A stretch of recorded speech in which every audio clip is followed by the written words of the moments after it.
जी students, मैंने आपको पहले बताया है कि फैक्टर्स क्या होते हैं। फैक्टर्स मैंने आप लोगों को बताए हैं और डिवाइजर्स बताए हैं। अब आपके पास आता है प्राइम नंबर। प्राइम नंबर क्या होते हैं? Prime numbers has only two different factors. के प्राइम नंबर में दो डिफरेंट फैक्टर्स होते हैं। डिफरेंट का मतलब होता है कि मुख्तलिफ दो आपके पास क्या होते हैं, नंबर्स होते हैं, और ओनली टू, सिर्फ और सिर्फ टू नंबर्स होते हैं। वो क्या कहलाते हैं? Prime number. आप लोगों को डेफिनेशन समझ आ गई है। A prime number has only two different factors. दो डिफरेंट फैक्टर्स होते हैं एंड ओनली, सिर्फ और सिर्फ टू होते हैं। Understand students? अब आपके पास फैक्टर्स बन रहे हुए हैं। फैक्टर्स मैंने आपको बताए हैं जो कम्प्लीटली उनको डिवाइड कर देता है, और आपके पास क्या हो जाते हैं, वो दो डिजिट जो कोशेंट होते हैं और डिवाइजर होता है, वो आपके पास क्या बन जाता है? फैक्टर हो जाता है। अब वन का फैक्टर क्या है? वन। टू के फैक्टर क्या है? One and two. और दूसरी बात, एक और बात, के प्राइम फैक्टर्स में जो होता है, एक होता है वन और एक होता है इटसेल्फ। क्या होता है? इटसेल्फ। इसके अंदर प्राइम फैक्टर में एक होता है वन और एक इटसेल्फ, जो कि वन से डिवाइड हो रहा हो और एक सिर्फ अपने टेबल से डिवाइड हो रहा हो, और किसी टेबल में वो जो है डिजिट वो नहीं आना चाहिए। Now here we have 1 2 3 and up to so on 8। 8 तक आपके पास आ रही हैं नंबर्स। आपके पास क्या है कि वन है। वन का फैक्टर क्या है? वन। टू का फैक्टर क्या है? वन। वन इस टू को कम्प्लीटली डिवाइड कर रहा है एंड टू इसको डिवाइड करता है, और टू किसी टेबल में नहीं आता। एंड हेयर थ्री के फैक्टर्स क्या है? One and three. फोर के फैक्टर्स क्या है? One two and four. इसी तरह मैंने सबके फैक्टर्स लिख लिए हैं। ये आपके पास क्या है? फैक्टर्स हैं। अब देखें कि आपके पास क्या है, कि मैंने अब इनको काउंट करके लिख लिया कि वन के कितने फैक्टर हैं? वन। टू के कितने हैं? One and two. इसी तरह मैंने सबके काउंट किए हैं और ये आपके सामने काउंट करके लिख लिए हैं। अब ये देखिए स्टूडेंट्स कि आपने पहले फैक्टर्स लिख लिए हैं इनके डिजिट्स के, और अब इसके बाद आपने क्या किया है कि इन फैक्टर्स के नंबर टोटल करके लिख लिए हैं कि हर वन के कितने फैक्टर हो गए वन, टू के कितने फैक्टर हो गए टू, एंड थ्री के कितने हो गए थ्री। और ये आपने फिर आपके पास डेफिनेशन है, दोबारा इसको रीड करें। A prime number has only two different factors, one and itself. कि उसके दो डिफरेंट फैक्टर, डिफरेंट का मतलब होता है मुख्तलिफ, नॉट सेम, सेम नहीं होंगे। जैसे कि मैं अगर ये लिख दूं कि टू का फैक्टर क्या है? टू एंड टू, तो ये बोथ क्या हो जाएंगे? सेम हो जाएंगे, तो ये नहीं होगा।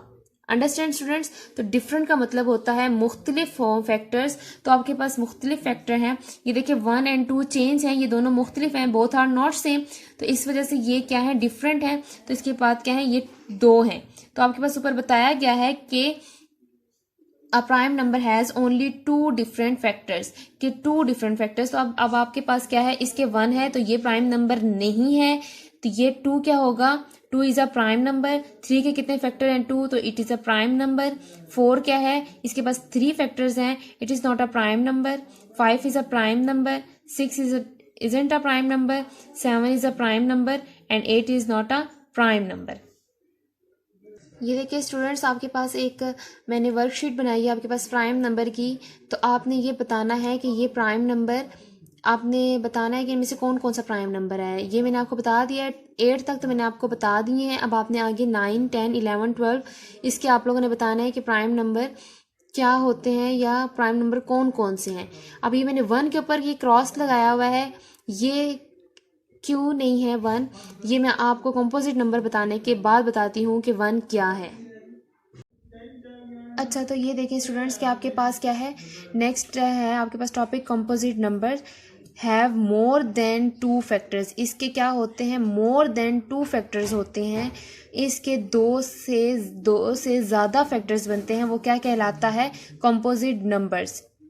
मैंने आपके पास पहले मैंने आपको प्राइम नंबर में एग्जांपल्स जो नंबर्स की दी थी वो डिफरेंट थी, अब मैंने डिफरेंट नंबर्स ले लिए हैं। अब इनके फैक्टर्स क्या हैं? One and five. नाइन के फैक्टर्स क्या हैं? One, nine and three. ऐसे 10 के एंड 12 के मैंने लिख लिए हैं। अब मैं इनको काउंट करके लिखूंगी तो इनके फैक्टर्स 2, 9 के 3, 10 के 4 एंड 3 के 2 एंड 12 के 4। तो आपके पास ये क्या आ गया? नंबर ऑफ फैक्टर्स आपको बताए गए हैं। तो अब आपके पास क्या है? अब आपने ये बताना, आपने फिर देखें कि more than, have more than two factors, के दो से ज़्यादा फैक्टर्स होते हैं वो कंपोजिट कहलाता है। तो ये क्या है, ये कंपोजिट नहीं है, ये कंपोजिट है 2 से ज़्यादा, मतलब कि 3 या 4 या उससे ज़्यादा। तो ये क्या है, ये भी कंपोजिट है, ये क्या है, ये भी कंपोजिट है, ये क्या है, ये भी कंपोजिट है। No it's not a composite. आपने मुझे रोका नहीं, क्यों? Because it have only 2 factors. जिनके 2 फैक्टर्स होते हैं वो क्या कहलाते हैं, प्राइम नंबर्स। तो ये क्या है, कंपोजिट नंबर नहीं है। ये देखें, कंपोजिट नंबर की मैंने एक वर्कशीट बनाई है और इसके ऊपर मैंने सारे डिजिट्स लिख दिए हैं। अब आपने कंपोजिट नंबर का क्या मतलब है कि जिसके 2 से ज़्यादा फैक्टर्स बनते हों या वो 2 से ज़्यादा टेबल्स में आता हो तो वो क्या होता है, कंपोजिट नंबर होता है। तो यू विल टिक हेयर, जो कि कंपोजिट नंबर होंगे उन पे आपने टिक करना है। 5 is a composite number, no. 6 is a composite number, yes. और इसी तरीके से आपने ये पूरी वर्कशीट कंप्लीट करनी है यहाँ तक। और इसके अलावा भी आप डिजिट ले सकते हैं जो कि आप उसमें फाइंड आउट करेंगे कि प्राइम नंबर कौन से हैं एंड कंपोजिट नंबर कौन से हैं। जी तो स्टूडेंट्स, अब 1 का क्या होगा कि 1 क्या है, 1 प्राइम नंबर है या कंपोजिट नंबर है। जैसे कि आपको पता है कि इसके ओनली 2 डिफरेंट फैक्टर्स होते हैं, डिफरेंट मीन के मुख्तलिफ हों, सेम ना हों। तो इसके क्या होते हैं, मोर देन 2, मतलब कि ग्रेटर देन 2, कि 2 से ज़्यादा इसके फैक्टर्स होते हैं। तो 1 जो है वो तो ना तो प्राइम नंबर है और ना ही कंपोजिट नंबर है। ये ना तो प्राइम नंबर है और ना ही कंपोजिट नंबर है।